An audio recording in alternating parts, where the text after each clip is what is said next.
Más cuentos escritos en el exilio. Juan Bosch. La bella alma de Don Damián. Don Damián entró en la inconsciencia rápidamente, a compás con la fiebre que iba subiendo por encima de 39 grados. Su alma se sentía muy incómoda, casi a punto de calcinarse, razón por la cual comenzó a irse recogiendo en el corazón. El alma tenía infinita cantidad de tentáculos, como un pulpo innúmeros, de innúmeros pies, cada uno metido en una vena y algunos sumamente delgados, metidos en vaso. Poco a poco fue retirando, poco a poco fue retirando esos pies, y a medida que iba haciéndolo, don Damián perdía calor y empalidecía. Se le enfriaron primero las manos, luego las piernas y los brazos. La cara comenzó a ponerse atrozmente pálida, cosa que observaron las personas que rodeaban el lujoso lecho. La propia enfermera se asustó y dijo que era tiempo de llamar al médico. El alma oyó esas palabras y pensó: hay que apresurarse. O viene ese señor y me obligan a quedarme aquí hasta que me queme la fiebre. Empezaba a clarear. Por los cristales de las ventanas entraba una luz lívida que anunciaba el próximo nacimiento del día. Asomándose a la boca de don Damián, que se observaba semiabierta para dar paso a un poco de aire, el alma notó la claridad y se dijo que si no actuaba pronto no podría hacerlo más tarde, debido a que la gente la vería salir y le impediría abandonar el cuerpo de su dueño. El alma de don Damián era ignorante en ciertas cosas. Por ejemplo, no sabía que una vez libre resultaba totalmente invisible.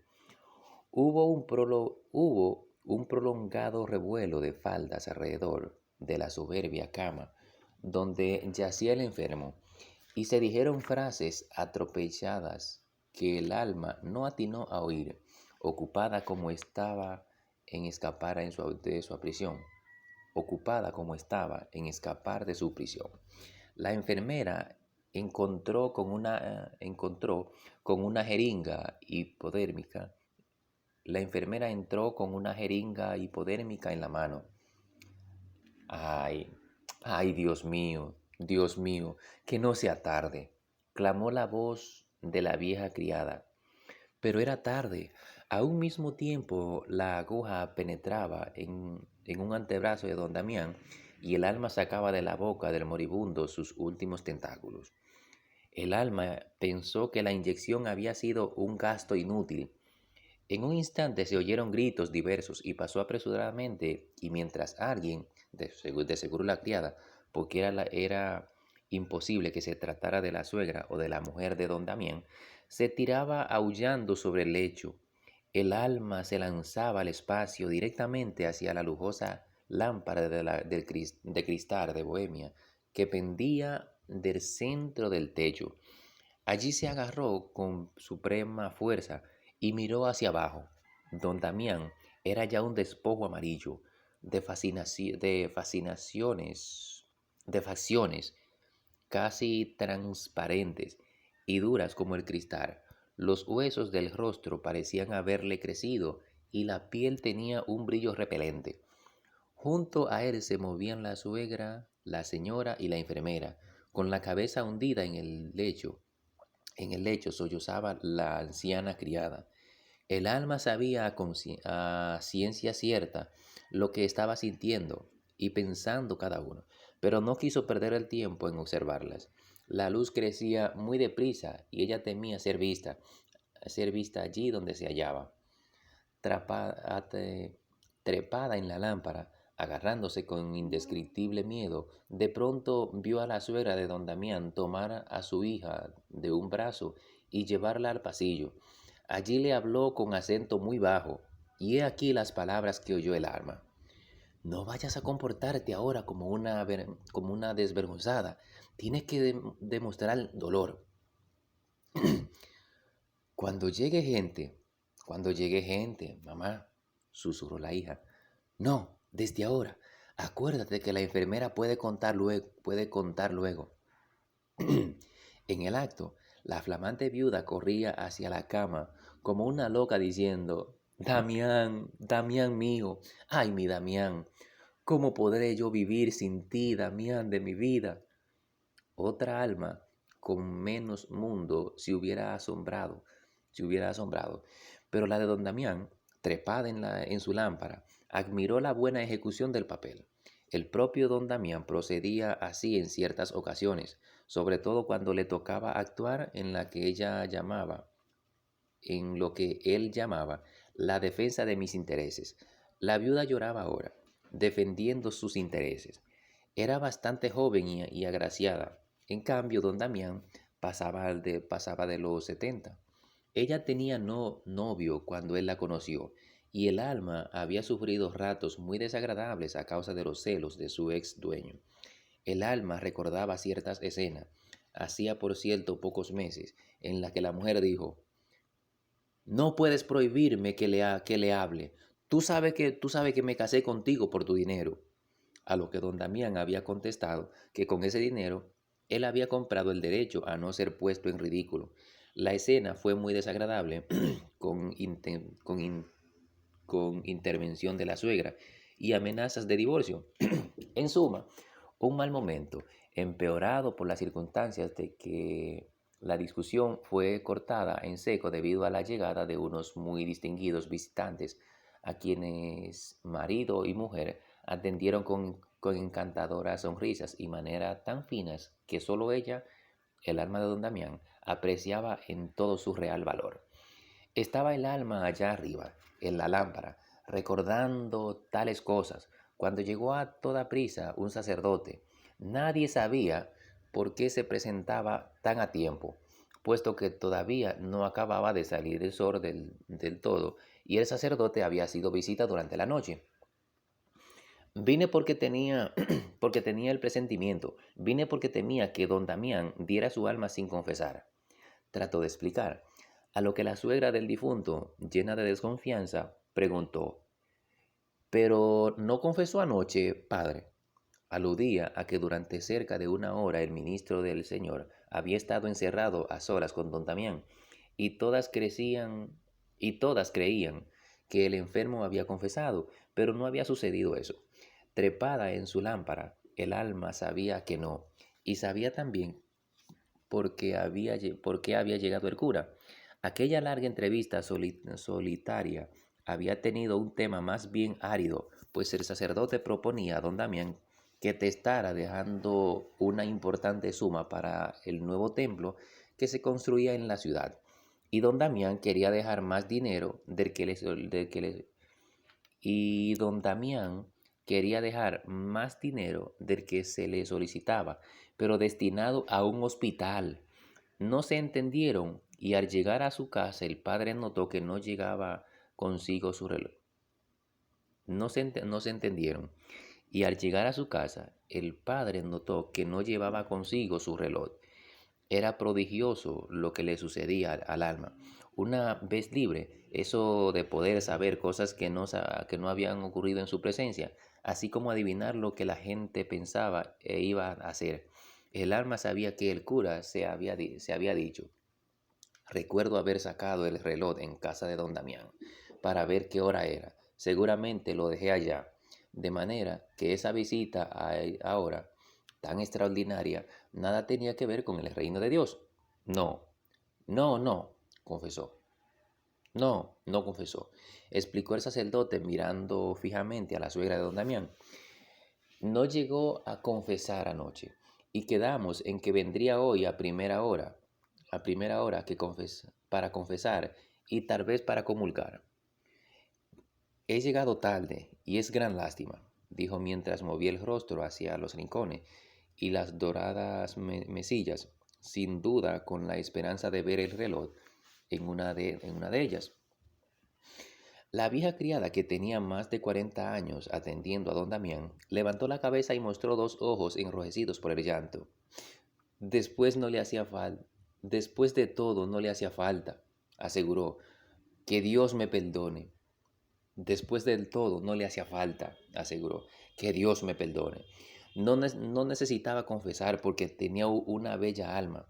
Una alma muy bella tenía don Damián.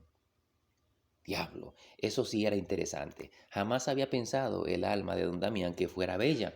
Su amo hacía ciertas cosas raras y como era hermoso ejemplar de hombre rico y vestía a la perfección y manejaba con notable oportunidad su libreta de banco, el alma no había tenido tiempo de pensar en algunos aspectos que podían relacionarse con su propia belleza o con su posible fealdad.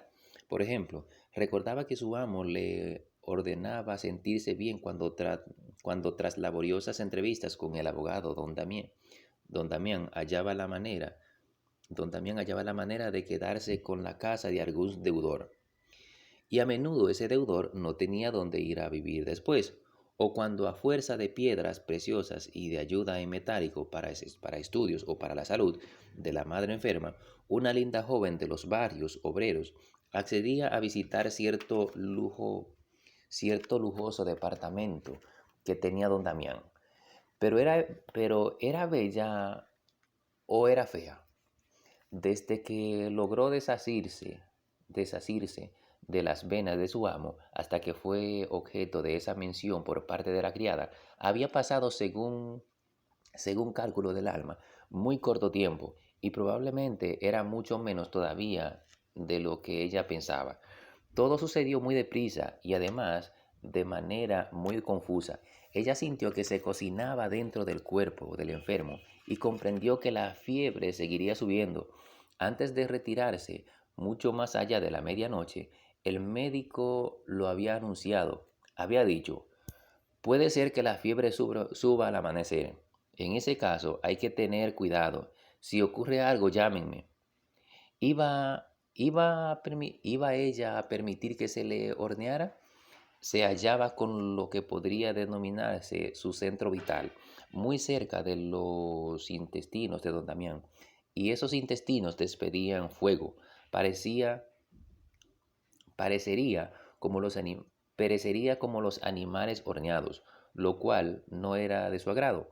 Pero en realidad, ¿cuánto tiempo había transcurrido desde que dejó el cuerpo de don Damián? Muy poco, puesto que todavía no se sentía libre del calor a pesar del ligero fresco que el día naciente esparcía y lanzaba sobre los cristales de Bohemia de que se hallaba sujeta. Pensaba que no había sido violento el cambio de clima entre las entrañas de su ex dueño y la cristalería de la lámpara, gracias a lo cual no se había resfriado. Pero con o sin cambio violento, ¿qué había de las palabras de la criada? Bella, había dicho la anciana servidora.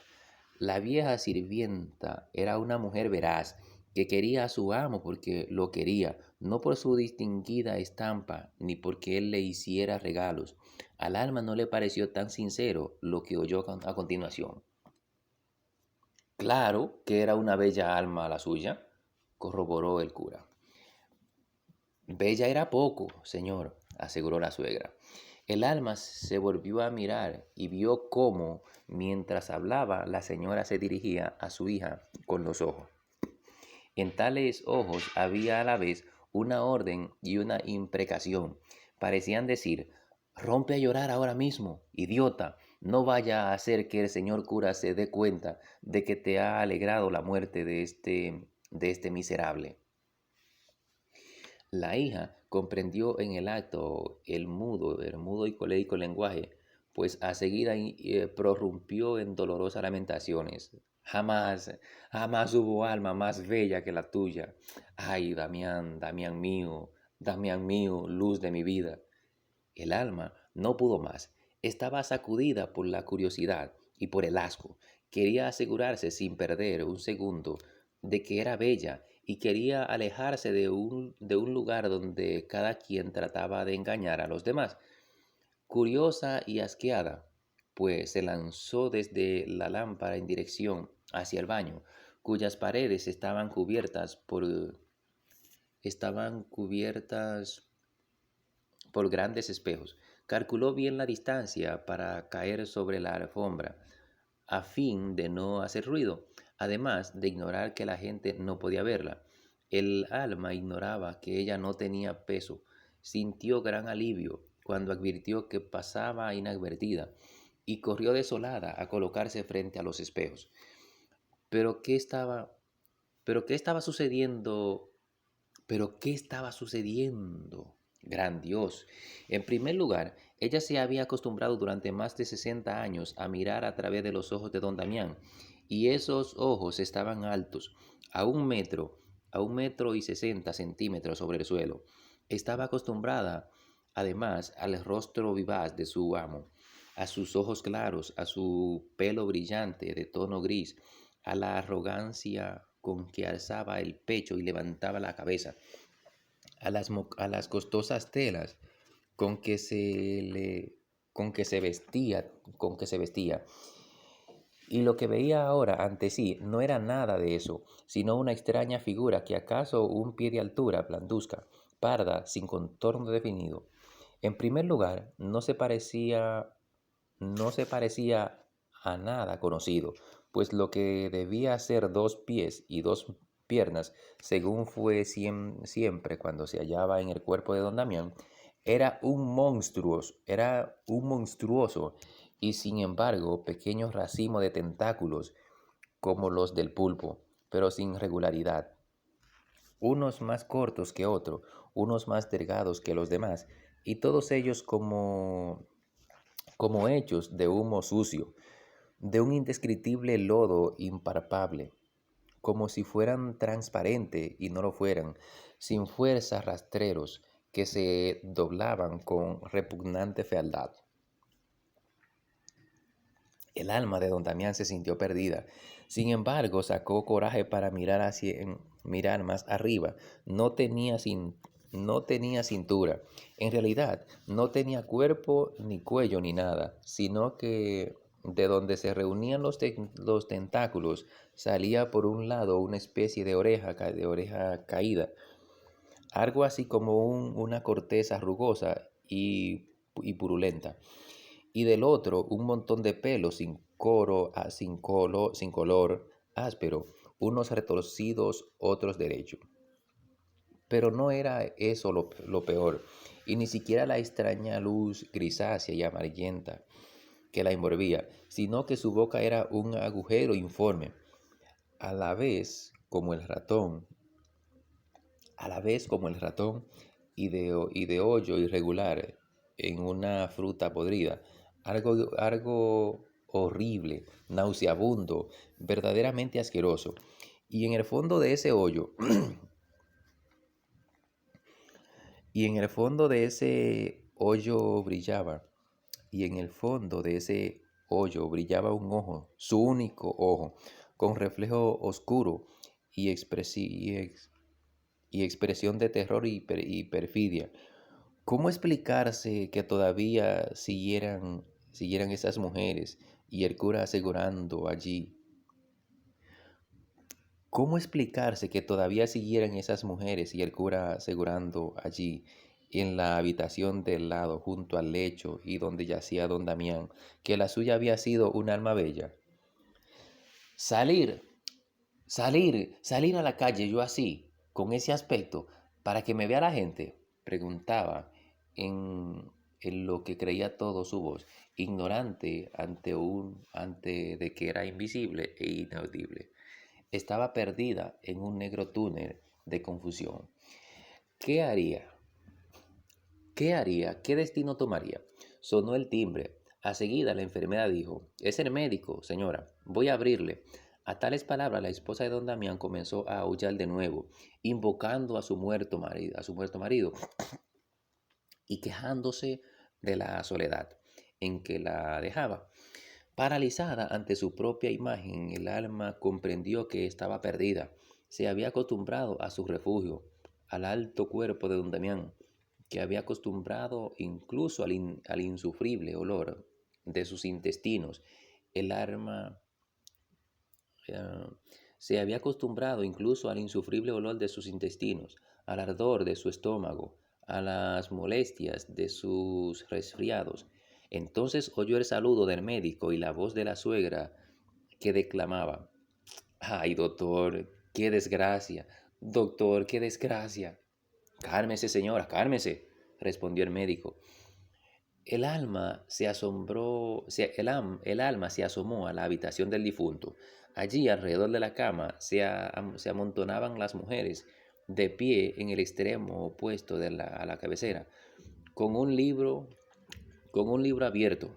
El cura comenzaba a rezar. El alma midió la distancia y saltó. Saltó con facilidad que ella misma no creía tener, como si hubiera sido del aire o un extraño animal capaz de moverse sin hacer ruido y sin ser visto. Don Damián conservaba todavía la boca ligeramente abierta. La boca estaba como hielo, pero no importaba pero no importaba. Por allá entró raudazmente el alma y a seguidas se coló la laringe abajo y comenzó a meter sus tentáculos en el cuerpo, atravesando las paredes anteriores sin dificultad alguna. Estaba acomodándose cuando oyó hablar al médico. Un momento, señora, por favor, dijo. El alma podía ver al doctor, aunque de manera muy imprecisa. El médico se acercó al cuerpo de don, el médico se acercó al cuerpo de don Damián, le tomó la muñeca, pareció azorarse, pegó el rostro al pecho y lo dejó descansar ahí un momento. Después, despaciosamente abrió su maletín y sacó un estetoscopio. Con todo cuidado se lo colocó en ambas orejas y luego pegó el extremo suelto sobre el lugar donde debía estar el corazón. Volvió a poner expresión azorada, removió el maletín y extrajo de él una jeringa hipodérmica con aspecto de prestidigitador que prepara un número sensacional. Dijo a la enfermera que llenara la jeringa mientras él iba amarrando un pequeño tubo de goma sobre el codo de don Damián. Al parecer, tantos preparativos alarmaron a la vieja criada. ¿Pero para qué va a hacerle eso si ya está muerto el pobre?, preguntó. El médico la miró de hito en hito, con aire de gran señor. Y he aquí lo que dijo, si bien no para que le oyera ella, sino para que le oyeran sobre todo la esposa y la suegra de don Damián. Señora, la ciencia es la ciencia, y mi deber es hacer cuanto esté a mi alcance para volver a la vida a don Damián. Almas tan bellas como las suyas no se ven a diario, y no es posible dejarle morir sin probar hasta la última posibilidad. Este breve discurso, dicho con noble calma, ok, a ver, de nuevo. Señora, la ciencia es la ciencia, y mi deber es hacer cuanto esté a mi alcance para volver a la vida a don Damián. Almas tan bellas como la suya no se ven a diario, y no es posible dejarle morir sin probar hasta la última posibilidad. Este discurso, dicho con calma noble, alarmó a la esposa. Fue fácil notar en sus ojos un brillo duro y en su voz cierto extraño temblor. ¿Pero no está muerto?, preguntó. El alma estaba ya metida del todo y solo 3 tentáculos buscaban todavía el tacto, las manos en que habían estado años y años. La atención que ponía en situar esos tentáculos donde debían estar no le impidió, sin embargo, advertir el acento de intriga con que la mujer hizo la pregunta. El médico no respondió. Tomó el antebrazo de don Damián y comenzó a pasar una mano por él. El médico no respondió. Tomó el antebrazo de don Damián y comenzó a pasar una mano por él. A ese, a ese tiempo el alma iba sintiendo que el calor de la vida iba rodeándola, penetrándola, llenando las viejas arterias que ella había abandonado para no calcinarse. Entonces, casi simultáneamente con el nacimiento de ese calor, el médico metió la aguja en las venas del brazo, soltó el ligamento de encima del codo y comenzó a empujar el y comenzó a empujar el embolo de la jeringa. Poco a poco, en diminutas oleadas, el calor de la vida fue ascendiendo a la piel de don Damián. ¡Milagro, señor! ¡Milagro! Barboteó el cura.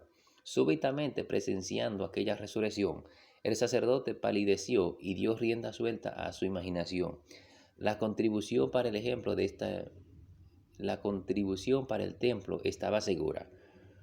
Pues ¿cómo podría don Damián negarle su ayuda una vez que él le refiriera en los días de convalecencia cómo le había visto volver a la vida segundo después de haber rogado pidiendo por ese milagro? El Señor atendió a mis ruegos y lo sacó de la tumba, don Damián, diría él. Súbitamente también la esposa sintió que su cerebro quedaba en blanco. Miraba con ansiedad el rostro de su marido y se volvía hacia la madre. Una y otra, una y otra se hallaban desconcertadas, mudas